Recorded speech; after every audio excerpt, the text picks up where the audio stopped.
I asked, it is difficult to get ortho. I know. कहता नहीं, ऐसा नहीं था. There were two things which helped me choose prostho. I said, बताओ भाई. The first one, he had a prostho mentor who really inspired him to bring about a change in the world. I said, that is very poetic, but what's the actual reason?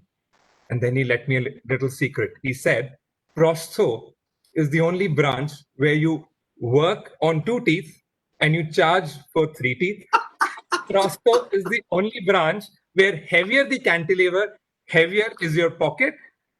Dentistry is bread and butter, but prostho is jam. And I love that. Since then, I am wondering, why didn't I become a prosthodontist? An elephant does not need a bell, no pun intended. Moez Khakiani does not need an introduction, but it is my job and duty to give him a formal one. Moez Khakiani, by virtue of his masters, is a prosthodontist, and he has shown keen interest and sympathy with TMJ pain management patients, full mouth rehabilitation, and smile designing. An orator par excellentium, Dr. Moez has over 350 podium and keynote presentations from all over the country and abroad. As the director of ProstoTrain, he conducts his famous hands-on courses on basic prosthetics, veneer, occlusion, full mouth rehab, TMJ disorders, so on and so forth. He is the proud KOL with 3M, Colgate, Medicept, Ipca Pharma, Abbott, Septodont, and Hugh Freedy. Dr. Moez is the author of the highly acclaimed book on clinical fixed prosthodontics, which has now attained a cult-like status, and I am a proud owner of a signed copy. With these few words, I present to you Dr. Moez Khakiani. Over to you, sir.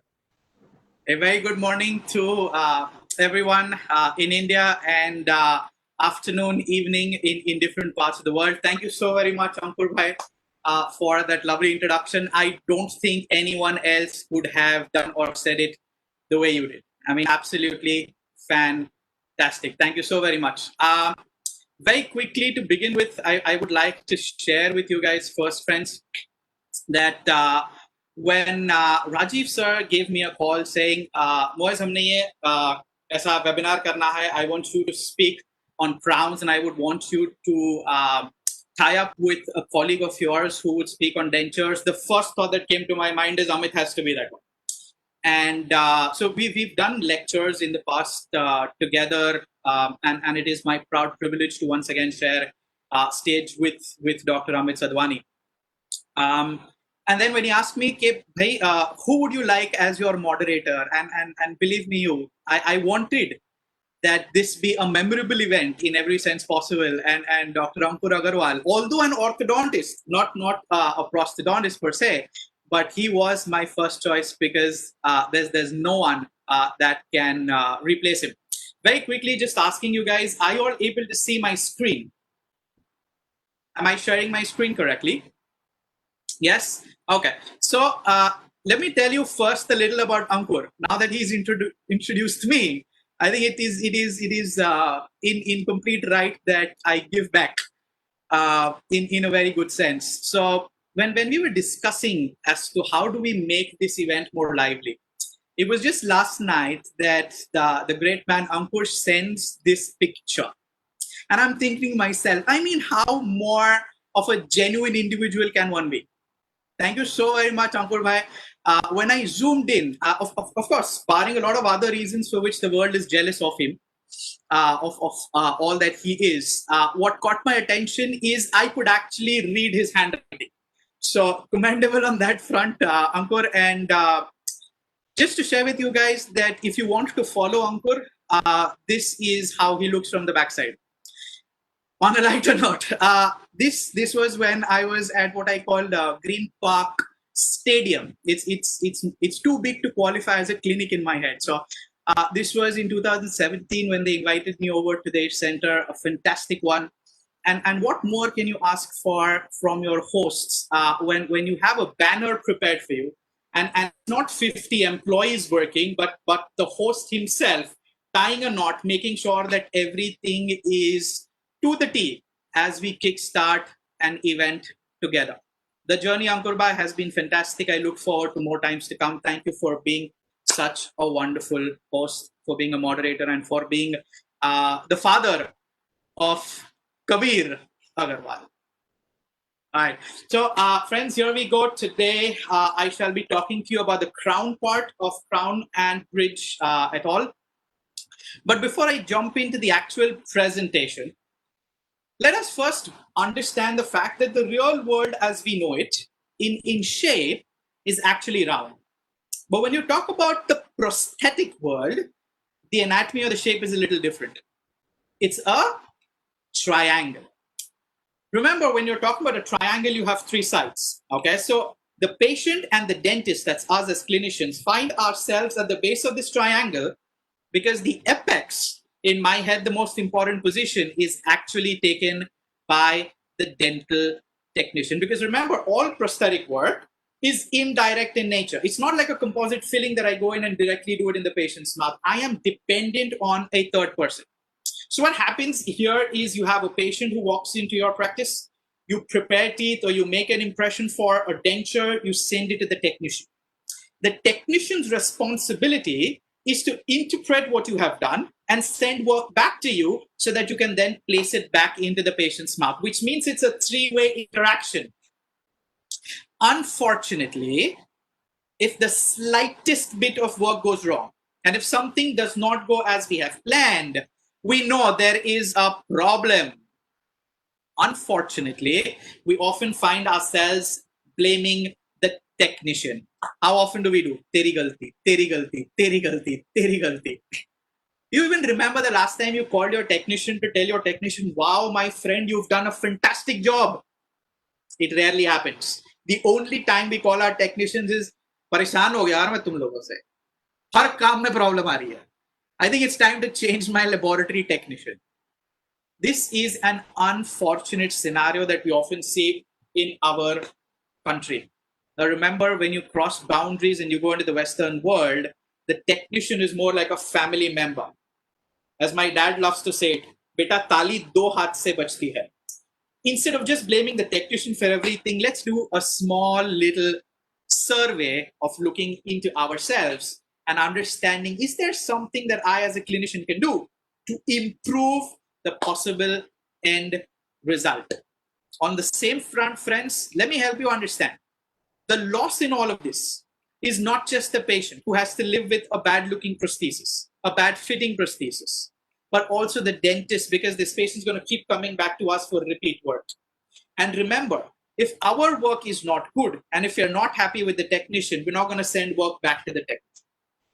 Everyone loses in this gamut of play.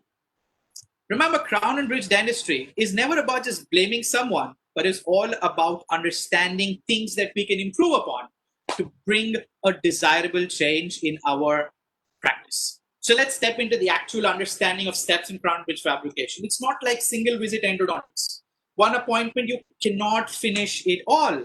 You have to call your patient multiple times, multiple visits, multiple appointments, multiple contacts. And at each of these appointments, believe me, you're increasing the possibility of something going wrong.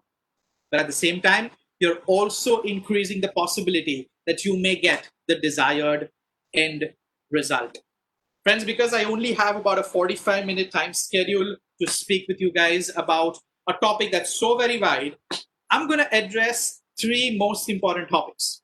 Out of this, I'm going to start off with the aspect on tooth preparation.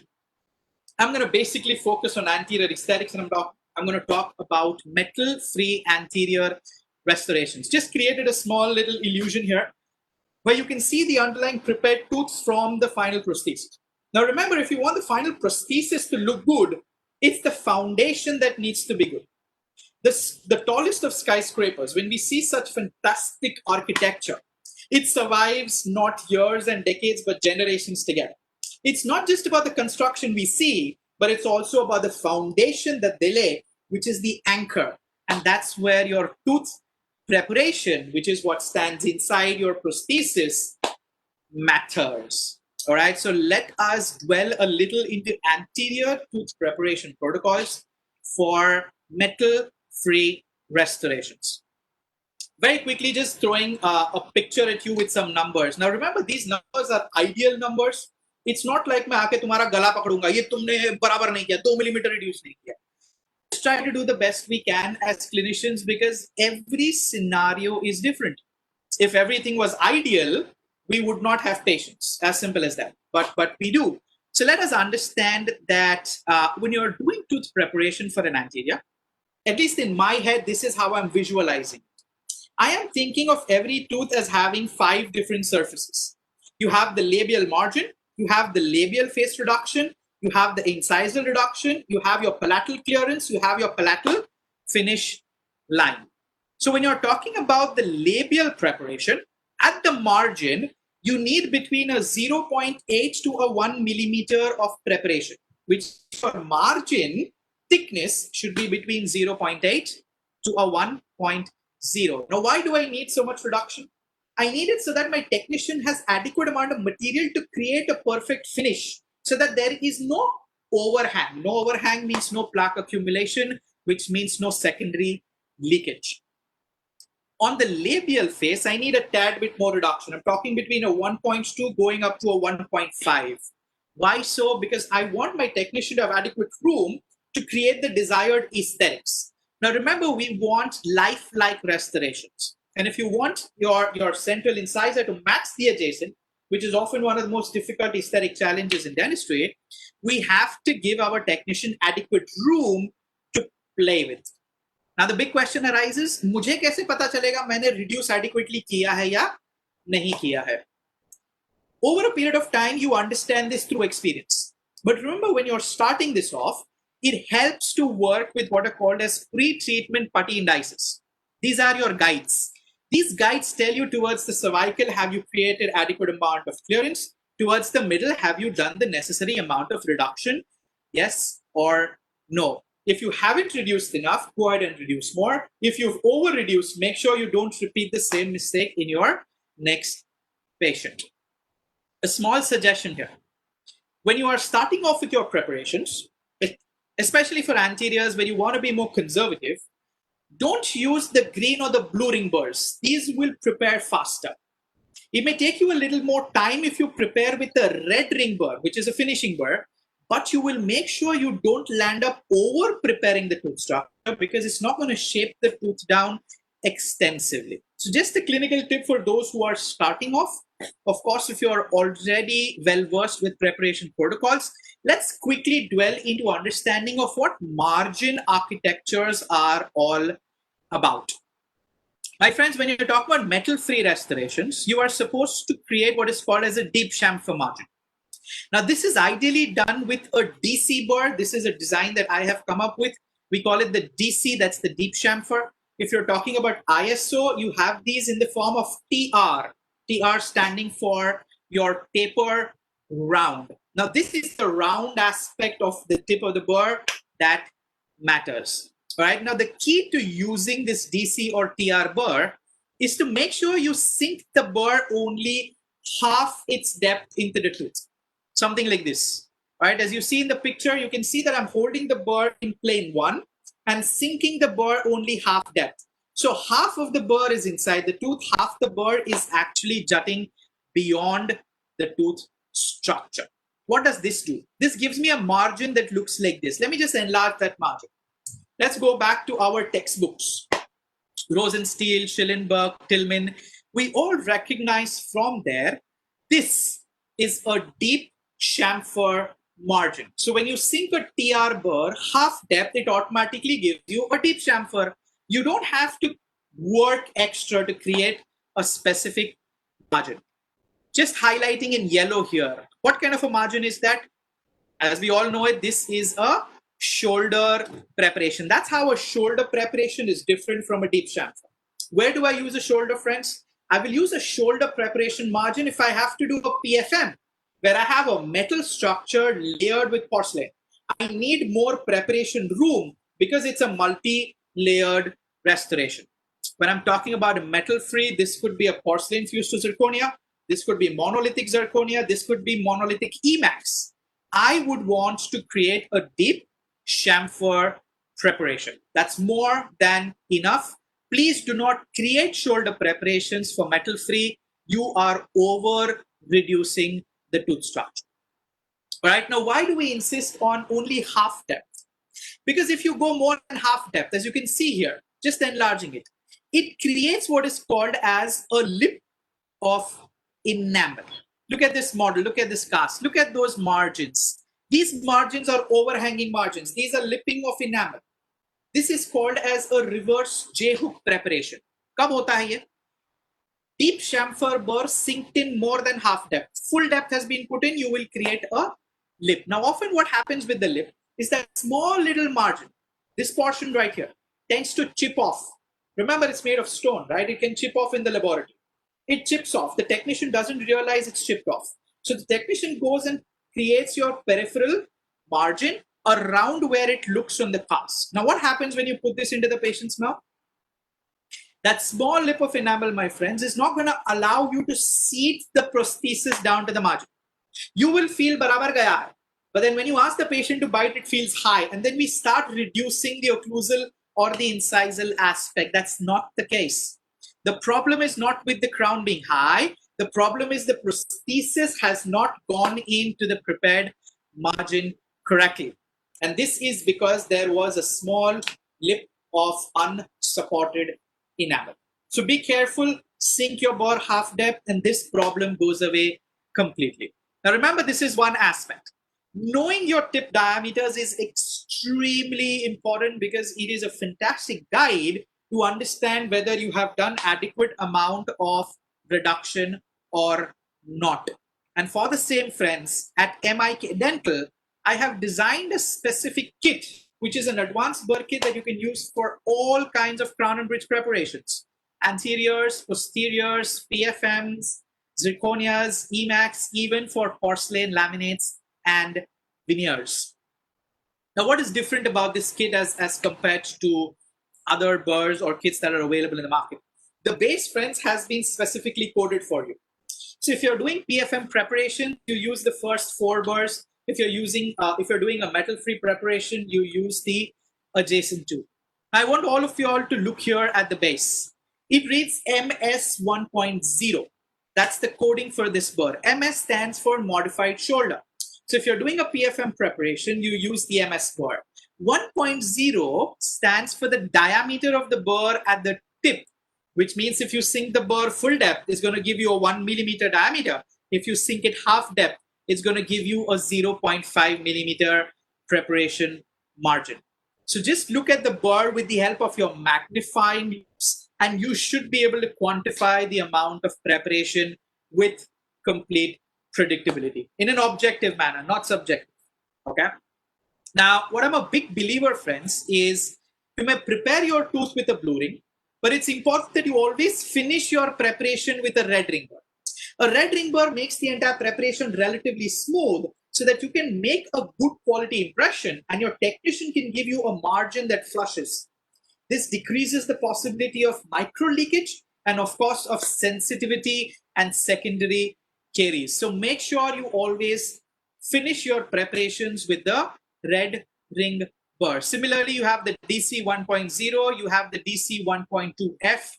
So when you use a working burr, which is a blue ring burr, you finish it with a corresponding red ring burr. As I said again, unfortunately, I don't have the time to delve into the entire kit and explain more details. But if you wish to get more knowledge and information about the same, it's available on the website mentioned there. That is mikdental.in. All right, moving forward, remember, whenever you prepare teeth, it's very important that you do it in 2 planes. As you can see, my burr is currently in plane 1. That's the cervical plane. I now go ahead and make 3 grooves, which are my depth grooves that give me the 0.5 millimeter reduction. I now straighten the burr out and I sink it into plane 2. That's the labial face, which means I have labial grooves in 2 different planes. Now what do? With the same burr, just go ahead and connect all these grooves. Make sure you remove that enamel layer in between, and you will have the desired plane 1 and plane 2 preparation. What will this do? Friends, this will make sure that when the final prosthesis comes in, your patient does not tell you, Doctor Sahab, ye to bahar nikal raha tha. That may be a aesthetic, phonetic, comfort issue. All right, so you make sure you do a plain 1 and a plain 2. It gives you the best aesthetics, and most importantly, you have a patient who feels very comfortable because the entire dentition now aligns perfectly, right? Now let's come to the next aspect of an anterior tooth preparation. That's your incisal edge reduction. How much of incisal edge reduction do you need? Ideally, you need 2 millimeters. Now, believe me, 2 millimeters is a lot of reduction. Now, why do you need 2 millimeters? Just quickly giving you an example here. You need 2 millimeters because you have that incisal edge halo, which gives the patient an aesthetic appearance.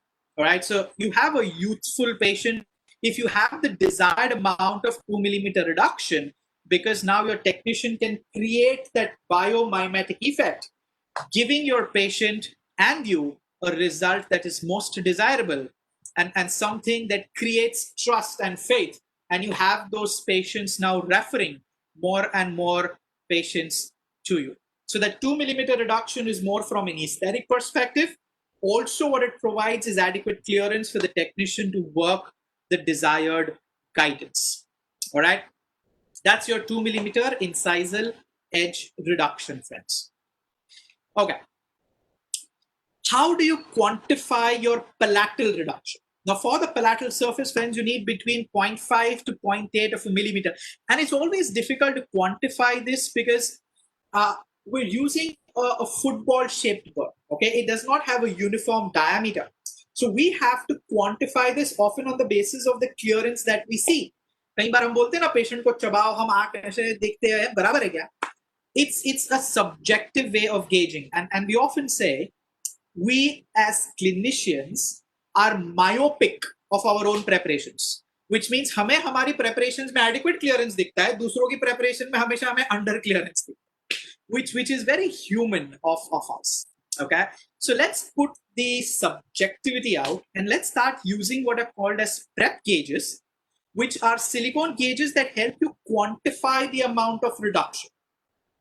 And the best part is you don't quantify this in static only, but you can have the patient bite on this gauge and then have the patient protrude the jaw forward.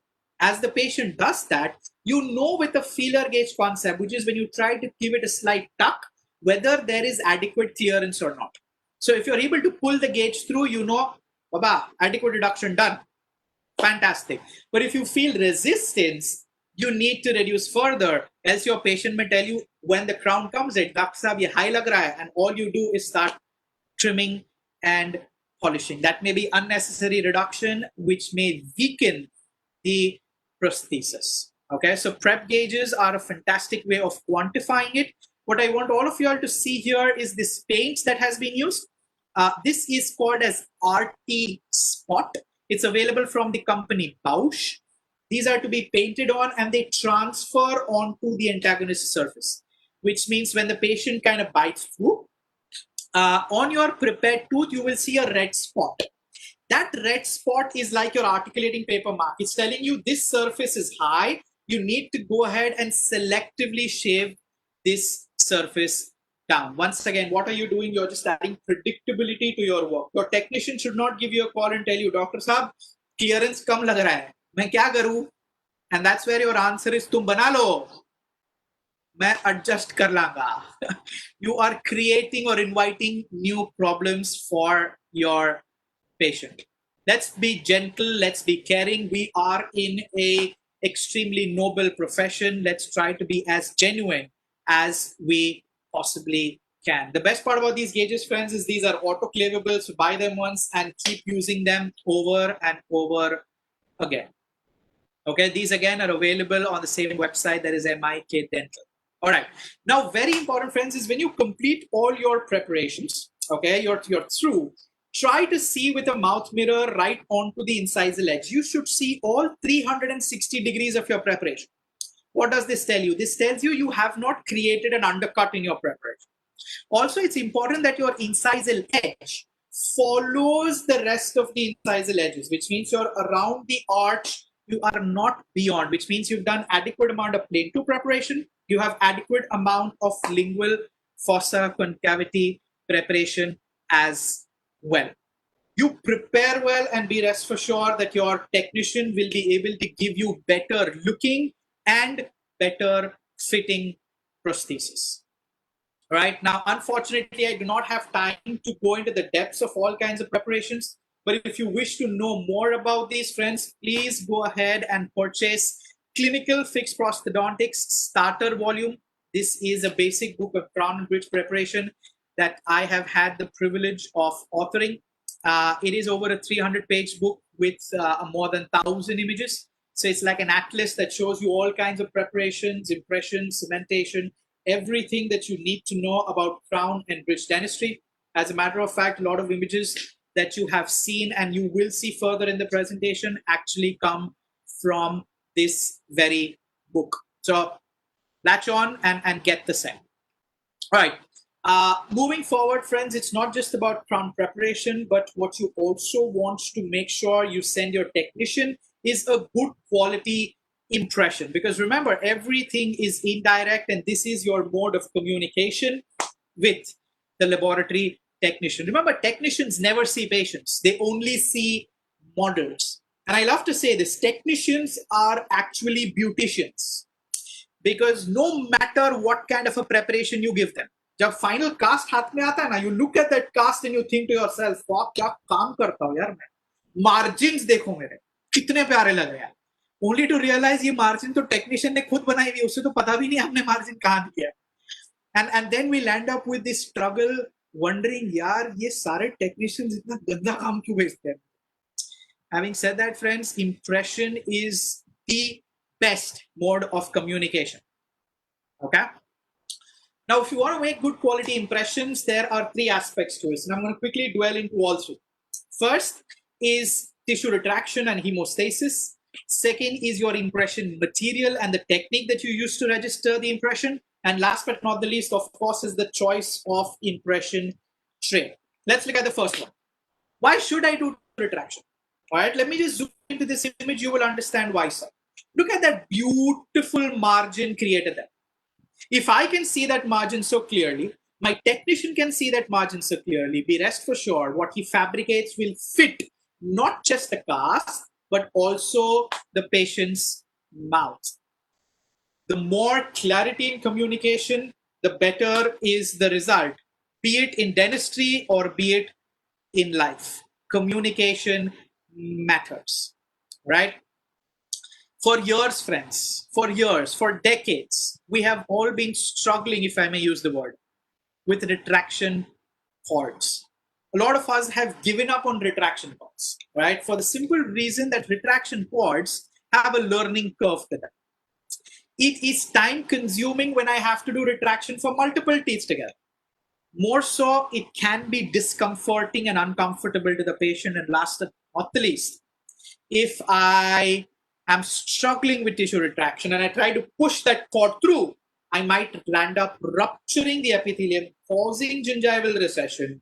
And that margin of mine that was equigingival will now become supragingival. Never a desirable end result. So let me present to you an alternative option. I'm not saying it's a substitute for cord retraction. I'm telling you it's an alternative option. This is where mechanochemical of tissue retraction steps in. I am talking about retraction capsule from 3M, which is an aluminum chloride based formula, friends, that comes in this Compule dispenser. It has a 1 millimeter flexible tip. So what do? I kind of inject it into the sulcus and I dispense, rather push or squeeze the material out. As I do that, the physical pressure of my tip being inside the sulcus kind of distracts the gingiva away. And what does aluminum chloride do? As it contacts clavicular fluid, it swells. And as it swells, it kind of pushes the gingiva away further. How does this help me? It's very, very easy to do. 2 minutes later, all I do is wash this away with water, thoroughly, air water spray, and I have a gingival margin that's kind of wide open. The advantage with this is not just tissue retraction, but also hemostasis, because aluminum chloride, as we know, is a fantastic hemostatic agent that does not cause any tissue staining. When I go ahead and make my impression, this is how all the margins look. I can get really crisp margins where a small fin of light body extends beyond the preparation, making sure my technician can see where my preparation margin ends and where the unprepared tooth structure begins. Adding once again the keyword predictability to our prosthetic dentistry. Right? Talking about addition silicone as an impression material, which is one of my personal favorite materials for single tooth impression going up to a full mouth tooth supported impression. Now, the advantage, friends, with addition silicone is you have multiple different consistencies that are available. Now, if you have multiple consistencies, you also have multiple techniques. Broadly, these techniques are classified as one step and two steps. So let's quickly look at both of these. What is a one-step impression? Simply put, a one-step impression means you push the tray into the patient's mouth once, which means putty and light body are actually polymerizing together. Okay. When you are working with one-step impressions, it's very important that we use mixing tips. Okay. Along with that, we use this tiny yellow little intraoral tip and something, of course, that's freely available to us from God, and that is air from a three-way syringe. Just quickly showing you a video of how light body should be applied around the periphery of the preparation. It's important that your intraoral tip is touching the margin and you dispense the material in a circular manner. Now, once you do this, you lift the tip up and you take air from a three-way syringe and you blow, which means your light body is actually being pushed into the retracted tissue. Now you go ahead, put your tip back into the material and move in a circular manner. And as you do this, you keep coming coronally. What is your objective here?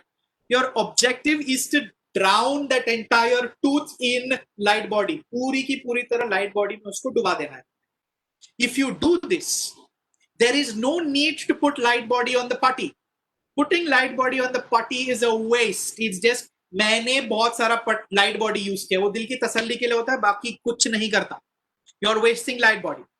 What do you do to the putty? You just make a small concavity, a small thumb-based depression right in the middle, as you see in this picture. Now, when you place the assembly in, it's important that you do this slowly. Don't be in a hurry to push this down. You push putty down, it pushes light body away. Where is light body found then? Light body is found only in the vestibule, as if तुमने border molding किया हुआ है उस patient. नहीं चाहिए light body उधर, हमने margin पे चाहिए light body जहाँ तो रहती ही नहीं है. So the key here is to make sure that you place the tray down slowly. You do this correctly, friends. This is how in cross-section a one-step impression looks. Look clearly. Your preparation margins have been recorded accurately in light body. The rest of it may be recorded in putty, and that's absolutely fine. Why? Because remember, वहां पे technician वैसे भी die spacer लगाने वाला. Die spacer कहाँ नहीं लगती? Margin पे नहीं लगती. वहां हमने light body से accurately record करना है. So one-step technique works fantastically well when you can isolate a particular area. When do you use a two-step technique? If you can't isolate that area, you have multiple teeth prepared, you have preparations on the right side, preparations on the left side, you have a full arch preparation, go to a two-step technique. Two-step technique simply means you put the tray into the patient's mouth twice. First putty, leave it there till it sets, come back again with your light body. That is your two-step impression technique, which means everything gets recorded in light body, so it's a very, very accurate impression. Now here you have two different techniques. I'm going to explain first the foil technique, which is relatively easy to perform, because what you do is you mix putty into a tray, and then you go ahead and place your cellophane sheet and you register an impression. When you remove that cellophane sheet, you get something that looks like this. It is a semi-custom tray that's made in a putty material. Now what do? You take your light body, you go from one end and squeeze the light body all the way through to the other, making sure you don't lift the tip because that can incorporate oil. Okay, so you go from one end all the way through to the other. You once again place it back into the patient's mouth, and what do you get? 4 minutes later, that's around the time that it takes for the material to polymerize. 4 minutes later, you have a fantastically accurate light body impression. That's your two-step foil technique. The next technique that I will address is called as the putty cutback technique. Here, you don't use a foil.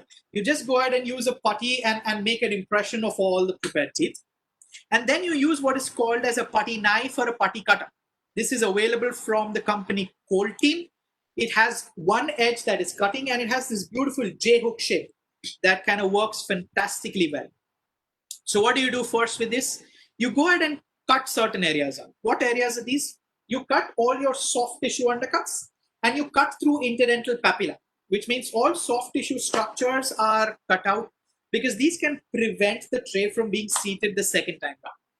You then go ahead and prepare the margins of all your prepared teeth and create what are called as drain channels. One on the buccal, one on the palatal, so that excess light body can flow out. Yes, it does take effort and time to prepare, but remember, when you put a time and effort here, the final impression is so very accurate that at the bisque trial phase and at the final cementation phase, everything just goes smoothly. So invest a little time in your impression. It will reap benefits as you move forward through the procedure. Now, very, very, very important with a tiny little virus having captured our attention. It is very important that we wash our impressions and we disinfect them with a sodium hypochlorite spray. Easily available in all practices, right? All you need to do is just spray it, leave it there in contact for about 30 seconds, wash it away with water, send this to your laboratory. It'll make sure that you reduce the possibility of cross-contamination. Of course, we don't want our family members or our patients to get infected, but at the same time, we do not want the society at large, and very importantly, our technicians to fall prey to this virus. All right, so near the time, please start using sodium hypochlorite and make sure you disinfect your impressions. Okay, very quickly, let me point out some common errors so that I can give a simple tip or a trick to avoid these. In a lot of one-step impression, friends, we tend to register voids on the occlusal surface. We tend to register voids on the margins. Worst of all is we tend to register these drag marks, which are present on the palatal aspect of our preparation. Isn't it very mean? सारे दांत एकदम बढ़िया होंगे, जिस दांत पे हमने preparation की है, उसी पे drag mark आएगी. And we're lost in thought. अब क्या करें? छोड़ो ना, भेज देते technician को, बाद में देखा जाए. ये avoid करना है हमने. Also, what we need to avoid is we need light body at the margin. We don't want our margins to be recorded in putty. The problem, friends, in all of this lies in the fact that for years, unfortunately, what we have been using is perforated trays. These perforated trays create a problem when you are doing one-step putty light body impressions. Very quickly, let me show you a small little animation that I've created. So here I have a prepared tooth, and what I've done is I've created this cross section of a maxillary perforated tray. What do I do? In a one-step technique, friends, I am putting light body around the prepared tooth. My technician has mixed, my assistant rather, sorry, not my technician. My chairside assistant has mixed putty and loaded it into the tray. I now take this tray and seat it into the patient's mouth. Now, putty का क्या role है? Putty का role है कि वो light body को दांत की तरफ push करे, so that the light body goes and adapts to the prepared tooth. What will happen if you have perforations in the tray? Simple logic. All that putty will now start pushing outwards so that it can self-retain or mechanically interlock into the tray, which means the force of the putty on the light body has decreased. What does that mean? Voids and drags. What is a simple way to avoid this problem? Let's start using rim lock non-perforated trays. The key here is a non-perforated tray, friends. Exact same scenario. Look here. There is no escape of putty. So putty pushes the light body towards the tooth. Light body stays there, gives me a very accurate record. Unfortunately, however, you will still get a drag mark that's present on the palatal even if you are using a non-perforated tray. And why does that happen? It happens because putty tends to escape into that large palatal vault. and there is nothing to push the putty back onto the tooth. So the putty kind of folds upon itself and creates a drag. How do you avoid that? My answer is very simple. In my practice, almost as a routine, all impressions are made with a mandibular tray. Remember, a mandibular tray has a lingual flange. You will get extremely accurate impressions, no voids, no drags. More importantly, you will have a patient who's not discomforted by a gag sensation. Remember, your technician has nothing to do with palate in a fixed prosthetic case. If Dr. Amit were to make an impression for a cast partial or for a complete denture, a palate impression is a must. But if I'm talking about crown and bridge dentistry, it is a waste of material. My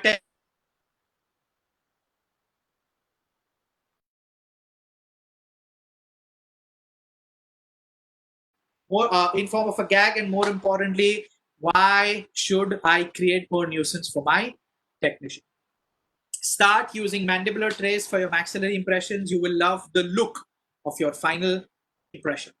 Now, let me come to the last aspect of my presentation, friends. I'm going to talk about a very simple yet important step, that is cementation. Okay. Now, when we're talking about cementation, friends, I like to classify these into legacy, conventional, and contemporary. Legacy में क्या आता है? जो हमने देखा है, किसी ज़माने में use किया है, आज नहीं करते. Zinc phosphate. That's the very famous Harvard cement. No, it does not come from Harvard Institute.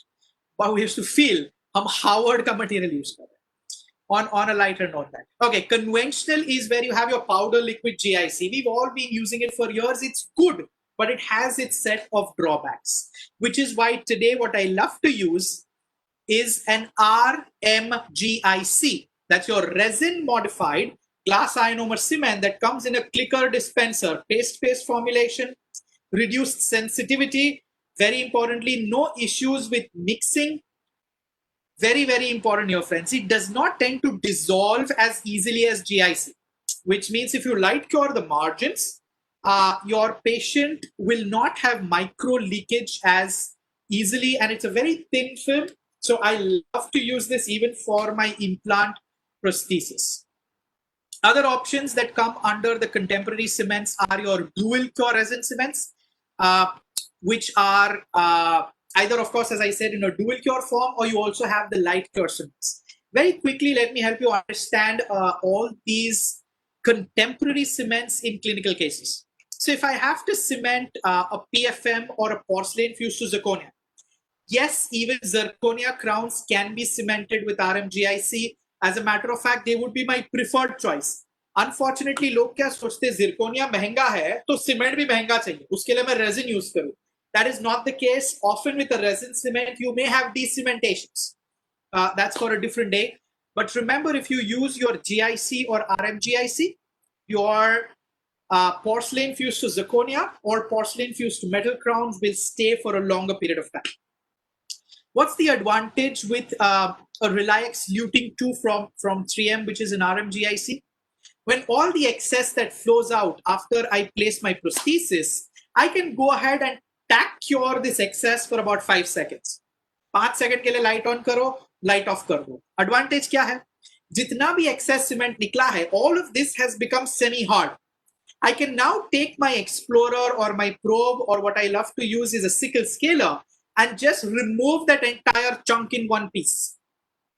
If I do this with GIC, कई बार क्या होता है, GIC इतना hard set हो जाता है, वो नहीं छूटता, वो नहीं निकलता, and then we land up traumatizing the gingiva in an attempt to remove that.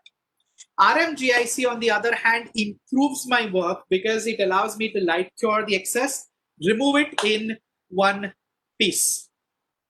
So RMGIC is my cement of choice for zirconia and metal-based prosthesis.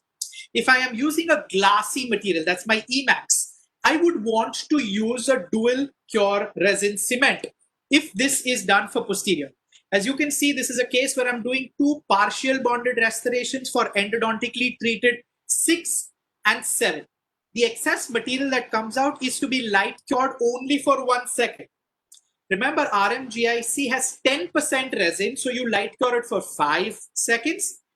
Regular resin cements, you only tack cure for 1 second, remove the excess, and then go ahead and completely cure the assembly. What have you done? You've created a mono block effect. ये छोड़ेगा नहीं.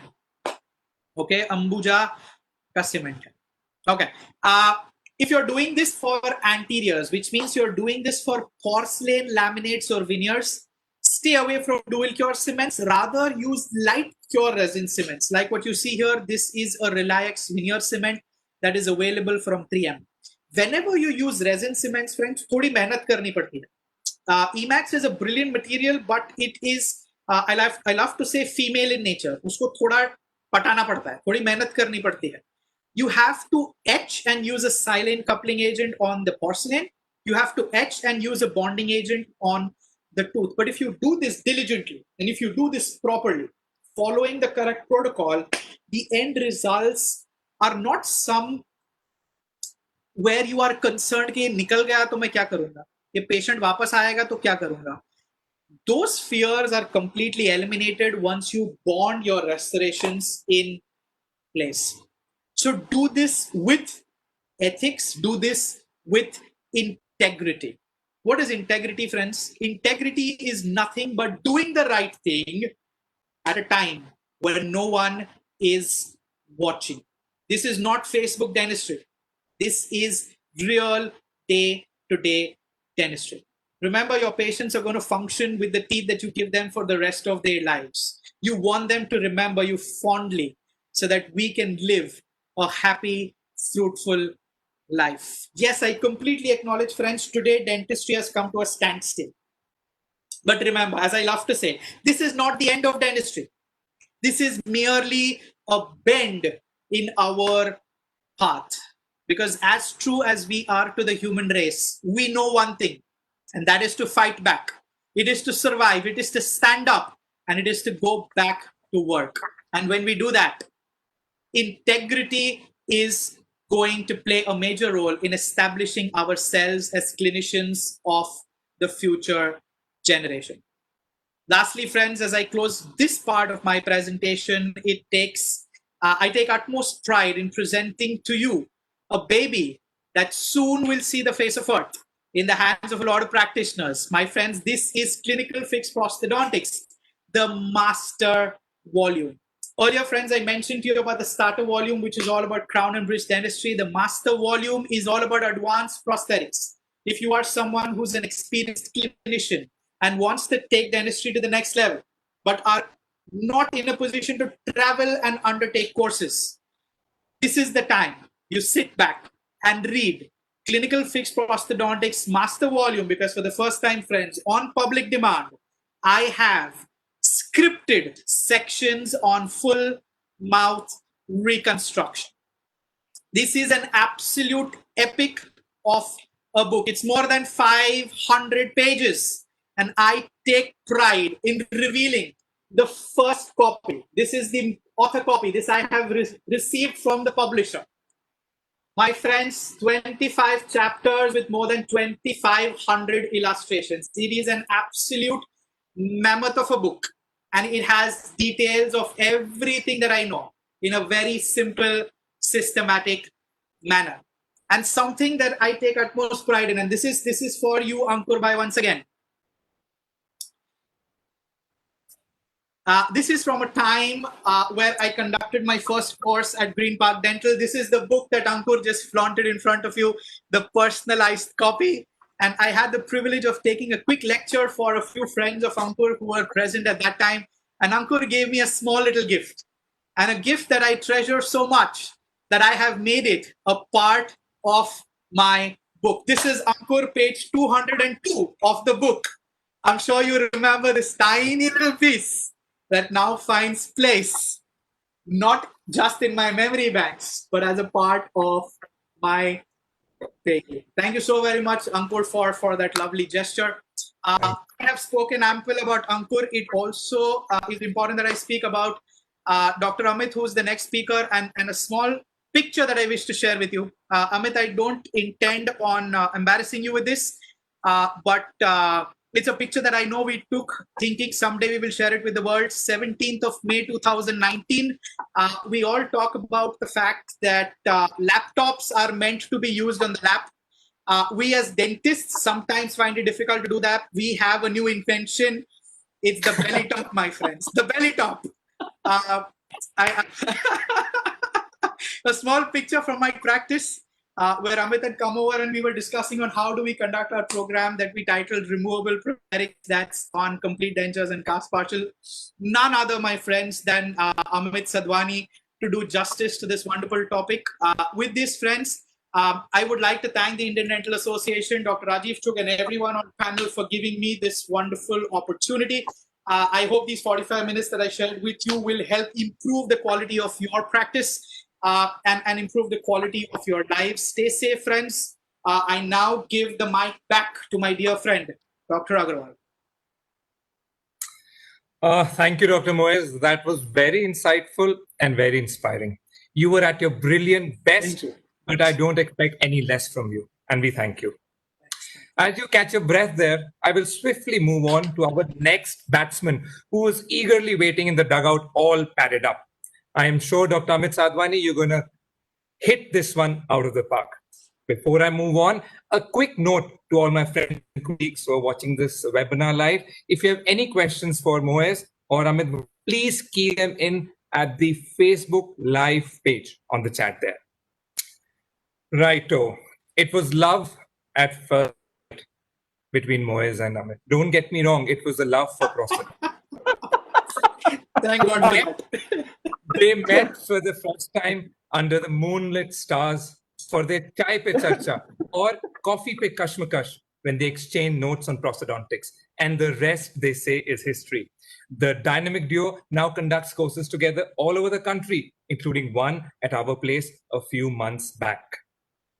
Dr. Amit Sadhwani practices prosthodontics and implantology with numerous papers, posters, and table clinics awards to his name. He's a certified professional in cast partial dentures from Bigo, Germany, Ivukla Vivadent, implant full arch prostho from Ostem Academy, Korea, and suction effective mandibular complete denture from Japan. That's quite a mouthful there. He has lectured and conducted workshops at various prestigious platforms like the WWS, FAMDent, IDA, and ProstoTrain. With 12 years of experience under his belt, he has a solid foundation of his specialization, especially removable prosthetics. With these few words, I present to you Dr. Amit Sadhwani. Thank you very much. Well, it's going to be an action-packed session, I assure you, and I would continue by taking the baton from the mighty Dr. Moez Khakiani. It was an amazing session. Now, the pressure is on me, so I'm going to start sharing my screen now.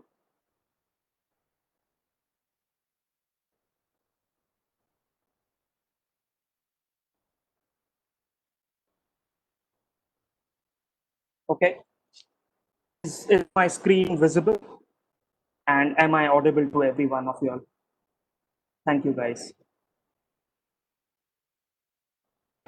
So I welcome one and all to the 100 years of dentistry in India, to this virtual centenary celebration. It is a pleasure to be here and speaking on this podium in front of the famous duo that Dr. Moez Khakiani and Dr. Ankur Agarwal. Just as I said, the pressure is on me. I'm going to do my best in delivering the subject of my choice. As now everyone has started realizing it, it's removable prosthodontics.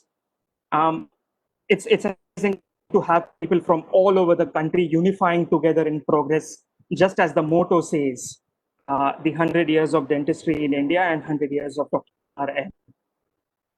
It is difficult to fill in Dr. Moez Khakiani's shoes and be the last one to speak on a topic, especially when you already know that the session has been already a live wire session.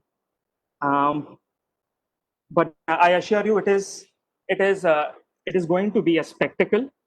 And the dentures, on the other hand, is the other part of the spectrum of prosthodontics. So equally important one. And I believe that's the reason why Dr. Moez has given me an opportunity to speak in front of every one of you all. Well, the thing is, Dr. Ankur Agrawal, I happened to meet last year when we were at Green Park Dental. So I'm going to share a few pictures of us. I'm not sure if we had a lot of interaction the last time we met, but it was amazing being at the stadium, as Dr. Moez Khakiani spoke about the Green Park Dental. It is. So, the picture on the left, we clicked when we first met during the 100th anniversary of Dr. Moez Khakiani's Prostotrain workshops here in Mumbai at the Peninsula Grand Hotel. And I think the C and the D was Dr. Moez Khakiani's idea of introducing removable prosthodontics as a branch to the Prostotrain workshops. I remember the snippet which he created, and it says to 2nd and 3rd November 2019, Delhi, and that's where it was held at Green Park Dental. And here is the photograph with our participants at the Green Park basement. So moving ahead, without much ado, I would want to go ahead and show you something from the past.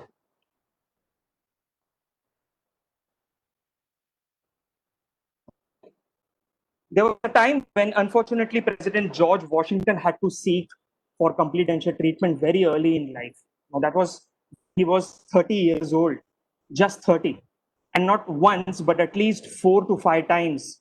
The dentures for him were made of wood, they were made of his own teeth, they were made of brass, gold, ivory, and whatnot. Fortunately, today we have modern materials with us. We have various techniques to our comforts, which have kept in tandem with the technology. This beautiful picture by Dr. Sarthak Kadal says it all. Despite of it being an implant-supported overdenture, the external or the cameo surface seems to be really beautiful. It shows no over contouring at all. That's the key takeaway from this prosthesis here. It matches patient expectations, it fulfills the patient's aesthetics, and at the same time, it functionally restores the stomachdonatic system of the edentulous patient. Well, the natural appearance of the denture surface is now very well possible with the use of those beautiful composite stains or the resin stains which are commercially available from various powerhouses around the world. This actually imparts an aesthetic satisfaction to the patients. We do not have to deal with the same old, typically light pink acrylic which the patients have been wearing in the past. We have the as well as the function being imparted to our new types of prosthesis. And that really helps the patient in the long run. They are satisfied, walk out of the clinic satisfied. I discussion on dentures today. Well, the rationale here is that there are a lot of cases and scenarios which can be solved through the fixed prosthesis, either through the support of natural teeth or through implants. But the primary reason why dentures today is that the edentulism is on the rise than ever before. We have a huge patient pool of edentulous patients coming into our clinic because the population is on the rise. And despite of endodontics being provided to the patient to its best than ever before, we still have loss of teeth. Patients are having edentulism, whether it is partial or complete edentulism. So all in all, the use of dentures is going to increase. And that's the reason you need to realize that the protocols, the sound protocols behind making a complete denture need to be understood.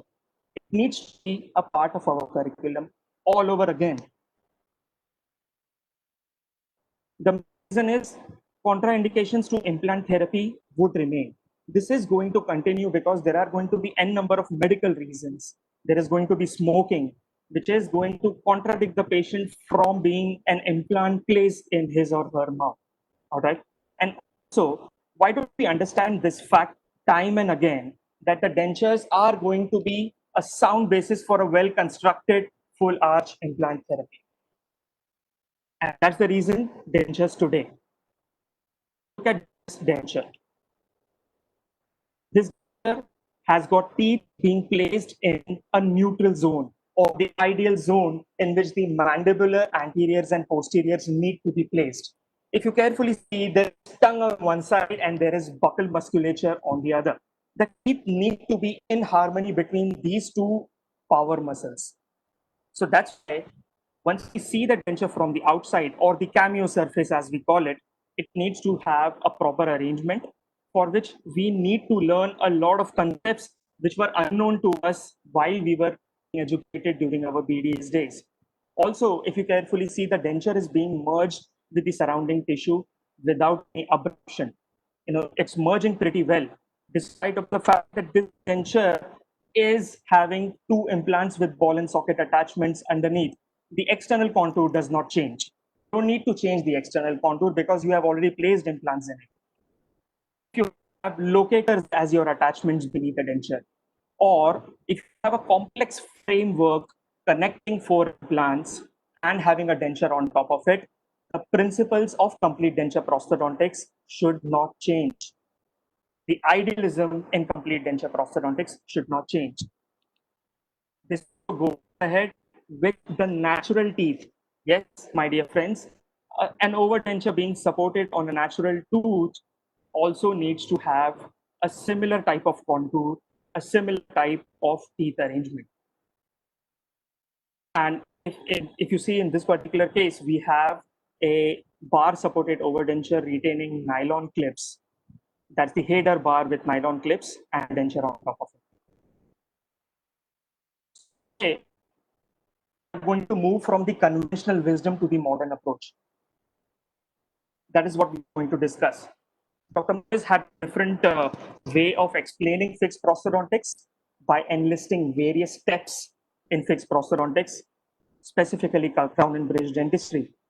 In this case, with dentures, we are going to move from the conventional wisdom, and how do we incorporate the conventional wisdom to the modern approaches or the modern technologies as and when we adapt them. You see this lady, these are the typical dental acrobats. I believe she really does not need an operator who would really follow all the principles and make a complete denture for her. But this is how the patients adapt over a period of time. Despite of the fact, if the denture is loose in their mouth, they learn to live with that particular denture. Guys, I don't want your patients to learn and live with those dentures. Let's try and make it a little more firmer in their mouths to start with. So this is my clinic. I'm based in a suburb in Mumbai, that's Thane. I have a humble and a modest setup myself. You can follow me on care-dental.in. I share my practice with my wife, who is a prosthodontist, Dr. Moez Sadhwani. So let's start with the traditional approach. The initial case presentation in the complete denture scenario is usually an upper arch with a few recently extracted teeth. So if you carefully see, we have the whole ridge with some bumps on the alveolar crest here and there. When you see the lower arch, there is a similar case presentation. Now this indicates that the patient has been undergoing recent extractions and the dentist has asked the patient to wait for some time. It usually is a quick 2-month period. Well, there is no fixed protocol as such that you need to wait for so many number of weeks before we proceed with our primary impressions. But yes, we need to give time to the alveolar mucosa and the alveolar ridge to heal from the past. If the patient is already wearing a complete denture, you may not see such a similar scenario where the ridge may be unemployed, unsupported, or flabby in certain scenarios, in certain areas. But this is what usually the initial clinical presentation is. I always have a glance from the frontal and the lateral aspect when the patient moves the ridges closer. It is absolutely essential for one, the operator may be able to judge the relation.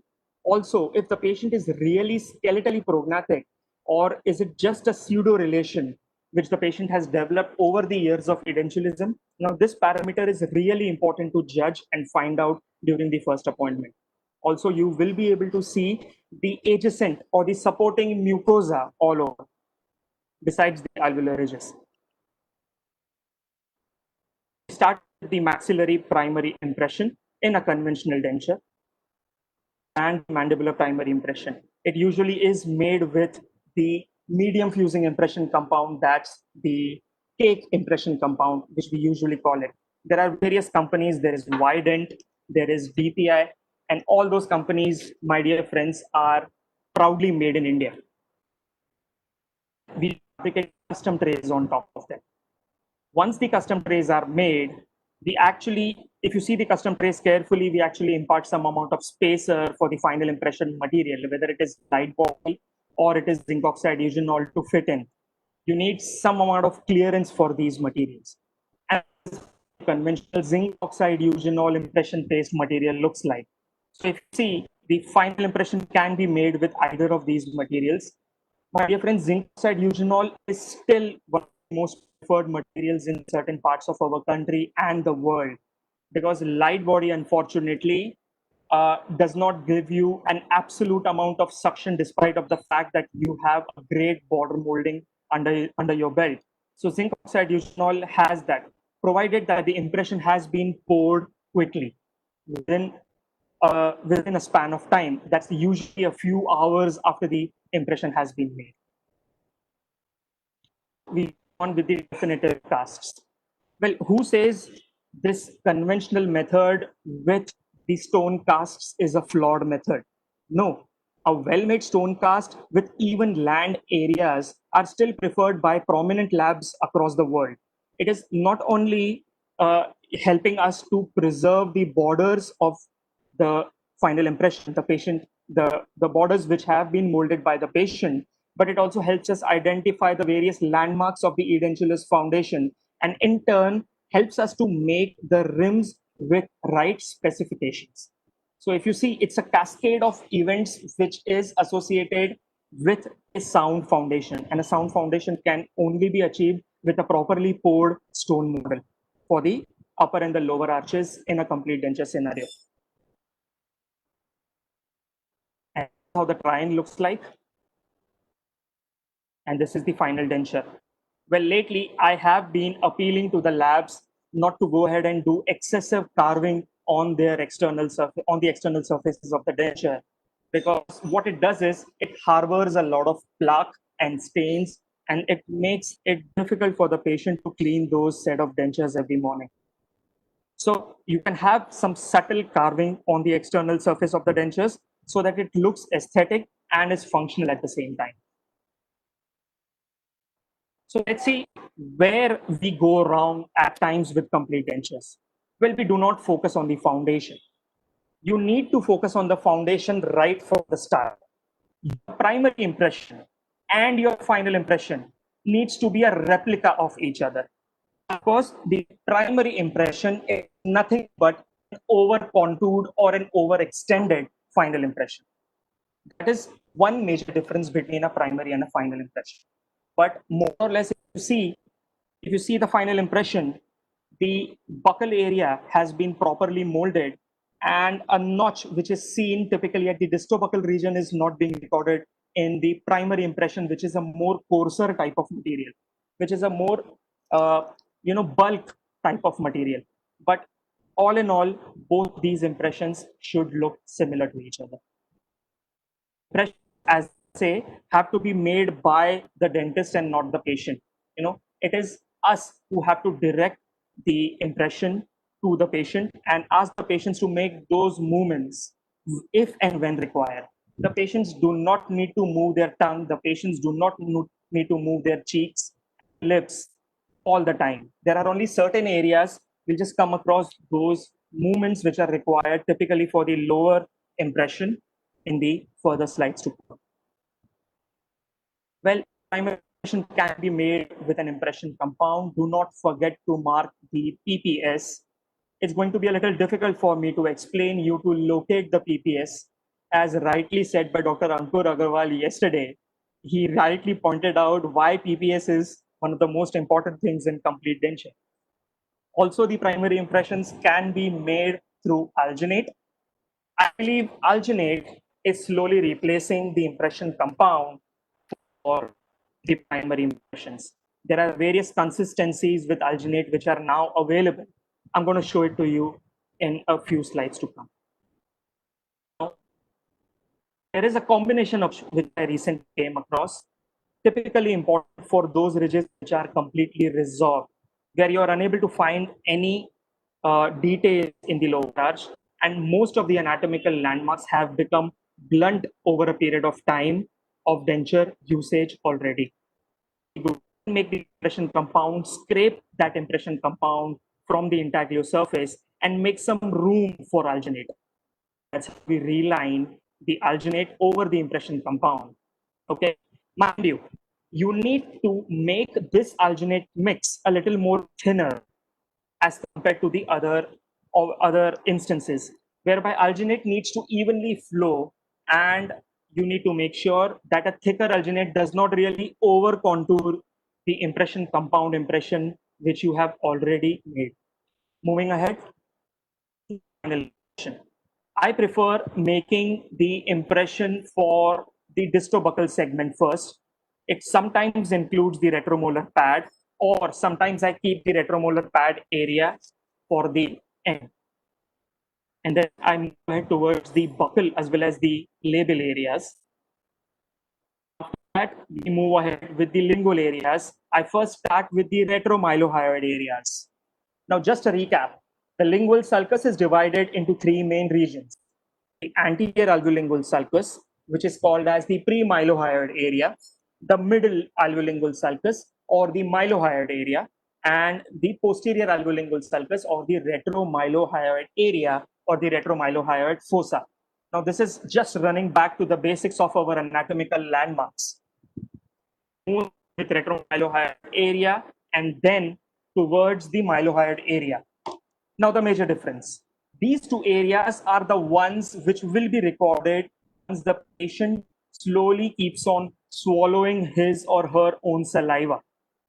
The typical S shape which we achieve in this particular area, in this area, which is of paramount importance for the suction effectiveness in the lower complete denture, is actually recorded by the patients themselves, with minimal amount of movements being seen during the swallowing protocol. Now, anterior alveolingual sulcus area is the one in which the patient actually exaggerates his or her own tongue and puts the tip of the tongue to the upper lip. Just a quick here. Put your thumb on the upper lip, ask the patient to actually touch the tip of his tongue onto the thumb. And that's where you will be able to record the lingual frenum as well and the pre-mylohyoid area. Now, this is how a completed border molding looks like, and then and only then you would remove the spacer. If you carefully see the last two images where we have the spacer being removed. Now, what it will do is this spacer, when removed, will actually give you an even spread of the light body on your impression, on your lower impression. Now, that's our conventional protocol. Now, what are the challenges? We do not receive the initial clinical presentation just as it was shown earlier, but we have a gamut of challenges in front of us, guys. The patients do not walk in with all the teeth being extracted. You have various such type of scenarios with which the patients come in. They have some teeth left in the lower ridge, which they do not want to get extracted. There are a couple of teeth present in the upper and the lower arches. The upper arch may not have any teeth at all. There may be some periodontally involved teeth in the lower arch. Also, if you carefully see the last image in this series, the patients already had a few implants being placed somewhere else. And now the patient wanted to continue the treatment at our clinic. So let's pick one of these scenarios for today. Okay, please, guys, I am actually talking about a scenario where the patient have a mind fix to retain the upper anteriors till the end of the treatment, till the day you have delivered the denture to that particular patient. Here, the solution is, as you rightly guessed, an immediate denture. With the occlusal view of the same patient, we have a few scattered teeth remaining. We decided for placing a few implants in the lower arch, whereby these 4 teeth were retained for a provisional bridge to start with, followed by extraction and placement of lower implants. Now, what it actually did is, what did the immediate denture do for this patient? We'll have a look at the slides now. What I did in this case, I actually retained the teeth, but I went ahead and made a final impression with those teeth in place and did the border molding, just like I would have done it for any other complete denture patient. Now, what it did was, it actually provided me an opportunity to go ahead in recording the jaw relation and doing the trial only for the posterior teeth, not anterior teeth. But guys, make sure, if you are making such impression, there are high chances that you would land up losing the suction effectiveness of the PPAs, or you may not be able to record the post-dam area well.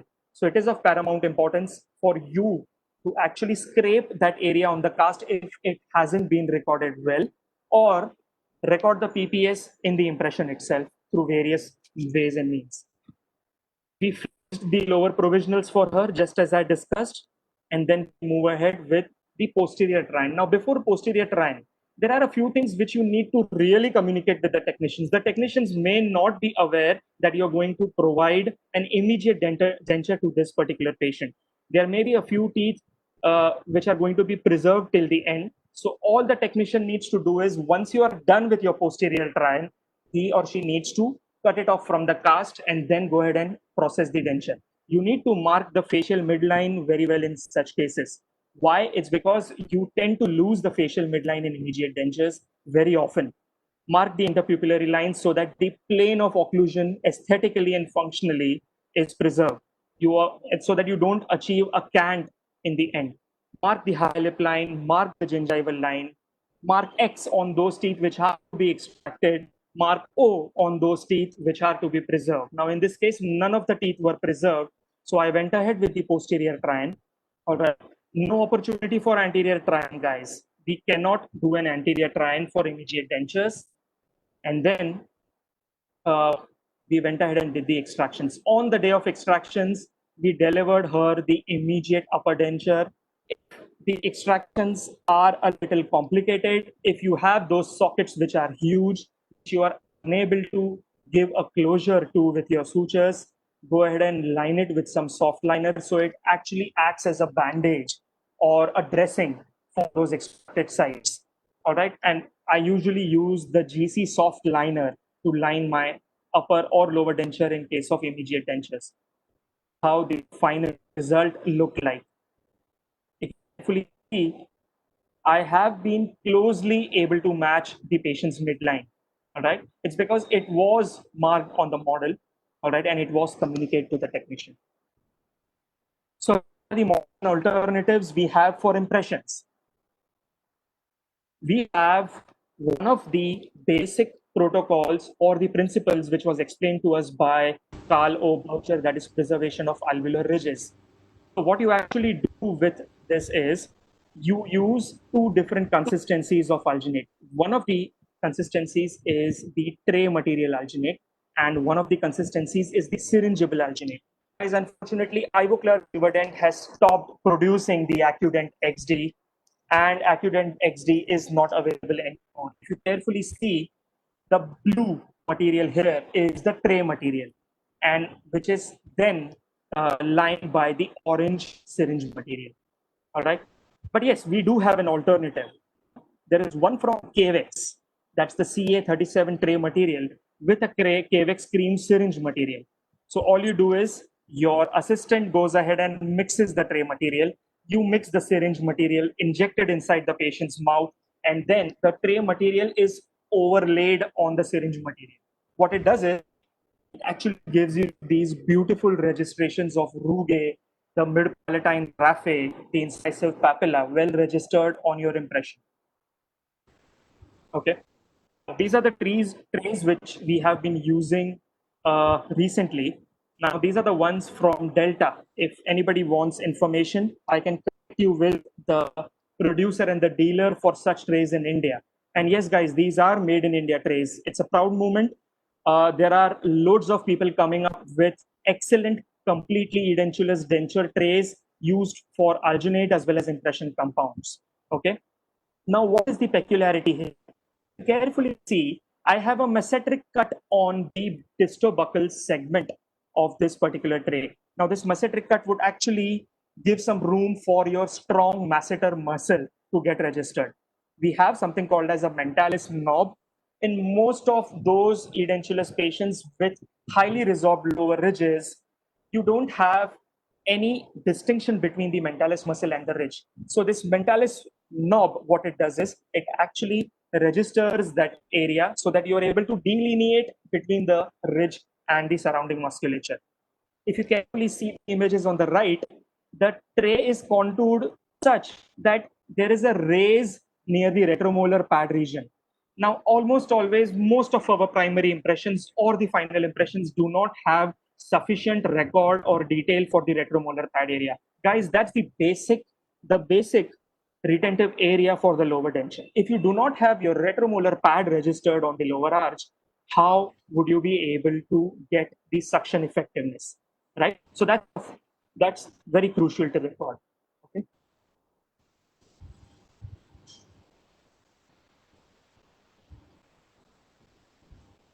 Okay.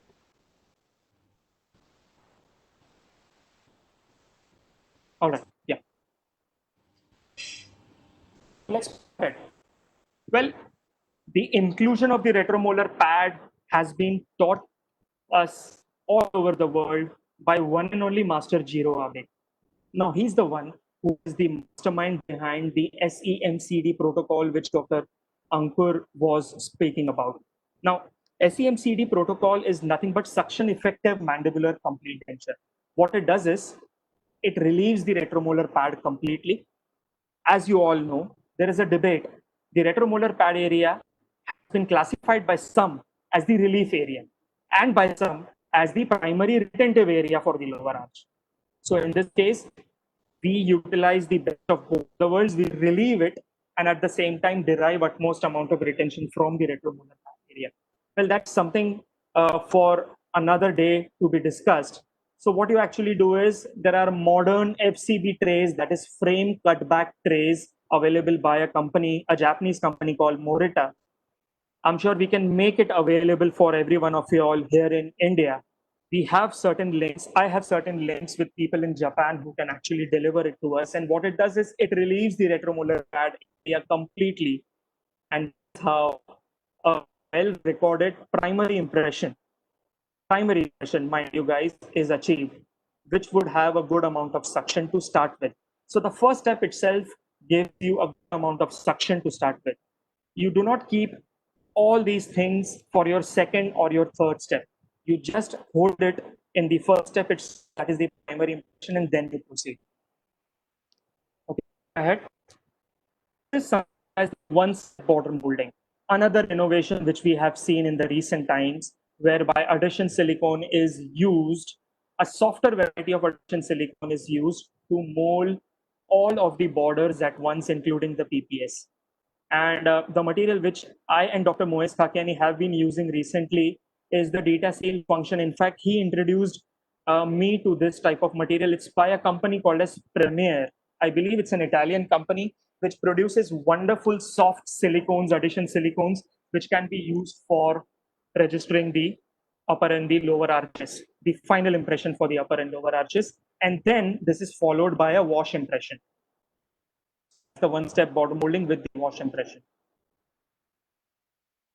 This is how the one-step border molding is done in one single step. You can include the PPS together and you can exclude the PPS and keep it for your second step. Here we see a slight modification. This is something which I have developed over a period of time, in which I have registered final impressions in the jaw relation stage itself. So you have the primary impressions with you, okay? And then what you do is you go ahead and make the record basis, which acts akin to a custom tray, actually. What you do is you relieve those areas which are necessary during the relief and fabrication of custom tray. And you adapt rims on top of it. So what you do is you do a two-in-one step by recording the jaw relation and the final impression together. Or you use something called as a Gothic arch tracing device, in this picture, you can see something called as a biotracer, again, a material which is made in India. And this biotracer has a plate and a pin. The plate is for the maxillary arch, and the pin, which records the arrow point tracing or the Gothic arch tracing on the plate, which is present in the lower arch. Okay, so that's how combination using a needle point tracer is done. And how do you associate both the arches together? What you actually do is you insert or you inject a bite registration material all over, something like this. This, my dear friends, would be one of the best jaw relations which you can come up with, one of the most stable jaw relation records which one can come up with. So now let's see some modern alternatives during interocclusal records. As we already know, there is something called as a Fox plane. Fox plane has been used by us time and again since ages, in which we try to make the interpupillary line and the ala tragus line parallel to the occlusal plane, that is the maxillary occlusal plane. So maxillary occlusal plane is adjusted according to these two anatomical landmarks, these two cephalometric planes, as you may call them. But now we have something called as the occlusal plane analyzer, in which simultaneously I would also be able to place my upper rim in such a way that it matches the midline. All right. I'll show you a classic example here. Midline, as well as all these planes, have been taken care of all at once. All right. So yes, again, as we move ahead, we do a lot of complete denture cases. There is technology and continuous innovation by various companies, which makes our lives easier during the jaw relation steps. How many of us have actually struggled during jaw relations, have struggled during constructing an ideal upper arch rim according to the facial landmarks, according to the aesthetics, checking the buccal corridor, checking the midline, checking the phonetics, aesthetics all at once. So it becomes like an overwhelming thing during the jaw relation. So let's try to simplify these steps and segregate them individually and then take care of them. This is another such innovation with matching the interpupillary line and adjusting the plane all at once.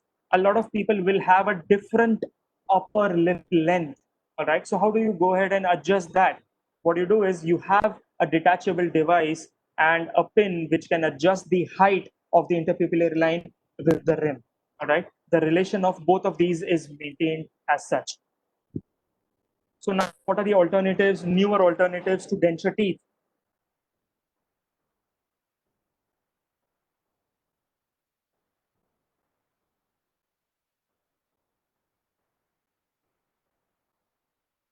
All right.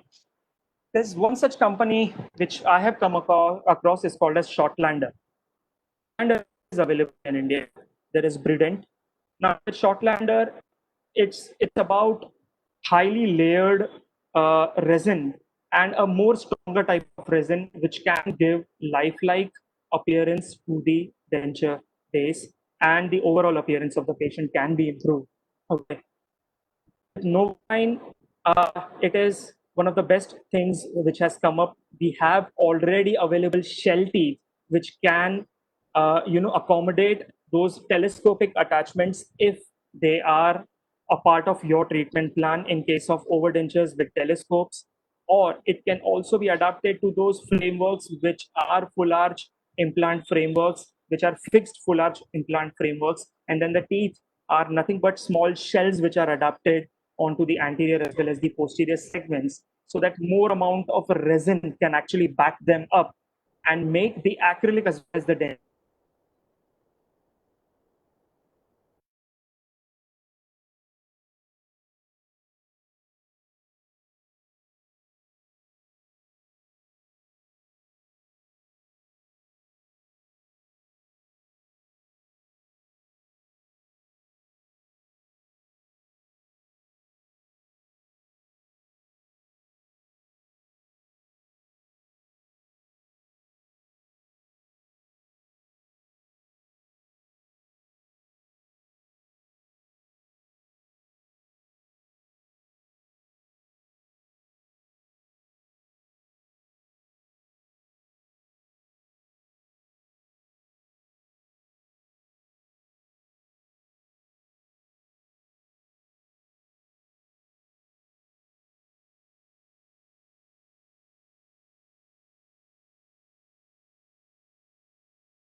So I think Dr. Amit, he lost his Wi-Fi there, and he's trying to reconnect.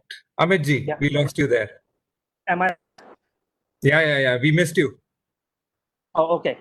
It's like watching a So Hindi movie and बीच में वो popcorn का interval आता है ना interval. So we all just okay. Carry on, sir. Carry on. did you all miss me at the monoplane teeth? Go Yeah. back to it again. All right.